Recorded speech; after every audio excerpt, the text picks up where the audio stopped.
I'm Eric Pierce, publisher with BioCentury. BioCentury is a proud sponsor of the Galien Forum and also the Pre-Galien USA Awards ceremony. I'm here with Dr. Mark McClellan, who really does not need any introduction, but for those who do, Dr. Mark McClellan is a director and Robert J. Margolis Professor of Business, Medicine and Health Policy at Duke. He's also the former administrator of CMS and also former commissioner of the FDA, where he developed and implemented major policies, major reforms in healthcare policy. Dr. McClellan, welcome. Eric, good to be with you. Thank you. There's been a lot of talk recently, especially with the election, about value-based pricing for drugs and new pharmaceuticals. When you were at CMS, that was one of your key initiatives, and the industry kind of backed away from that. I'd like to talk to you about what CMS and the industry can do to help really move the value-based pricing paradigm forward. Well, great question. We did pilot some new approaches in Medicare to try to tie payments more to quality and value, paying healthcare providers more when they keep overall costs down and improve important outcomes and aspects of quality of care for the populations they serve.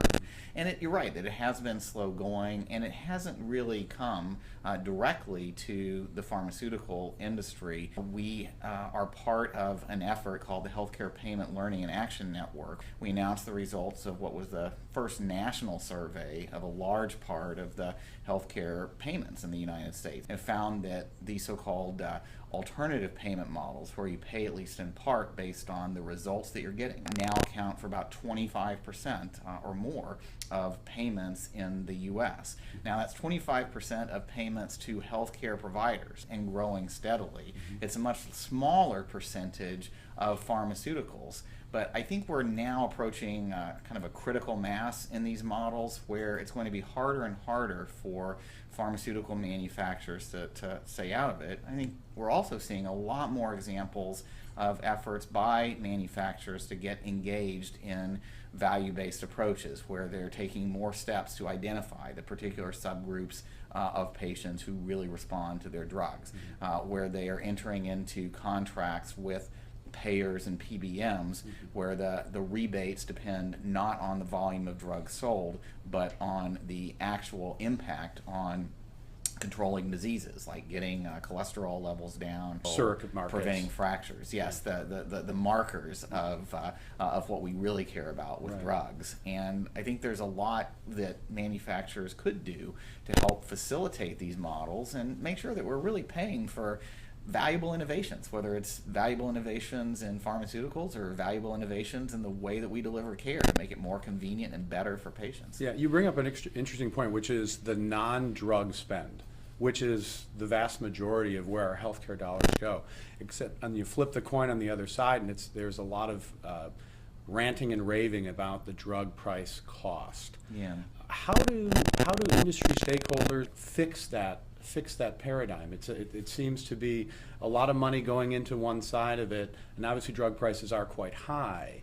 But there's also that other side of it, which is, hospital costs far exceeding what the drug costs are. Yeah, drugs are still a minority of overall costs. And the real concern from a policy standpoint isn't, what percentage is drugs, what percentage is other stuff. It's what percentage of healthcare spending is not efficient. What percentage of healthcare spending represents dollars, billions of dollars that could be spent better. And the unfortunate part about this debate of everybody pointing fingers at each other is that there's some real opportunities that drugs could be used more effectively to bring down other costs, and we're not capitalizing on some of those opportunities because of the way that we pay and because we're trying to control costs just by squeezing down prices. And I can tell you that we will see more of that kind of response if we don't do a better job of paying more when we get better care, whether it's for drugs or for other services. How has the industry done in terms of making having those pods of paying people communicate better and understand, the larger picture of the value of a drug and health services? That's another area, Eric, where I've got some optimism. There has been some real progress through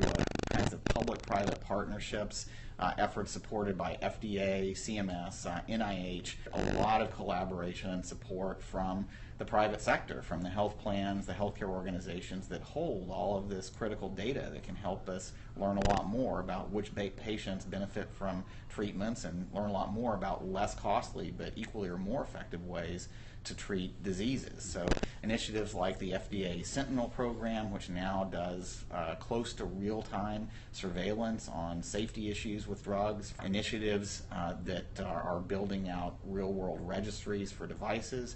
These are coming, and I hope we can see more of it. We talked before about shifting the way that we pay for drugs so that it's more based on results. Those kinds of financial supports would make it easier. With respect to just belling back to the election and the political climate, does the biopharma community need to reposition itself, assuming there's a continued shift of power from the Congress to the executive branch? Well, I think regardless of what happens with the election, we're talking about true fundamentals here. Over the last couple of decades, AIDS, hepatitis C, many types of cancer have had remarkable improvements in treatment, if not cures, at least truly effective treatments that convert what had been fatal conditions into chronic diseases. That's going to hopefully continue, but it has been marked by higher spending.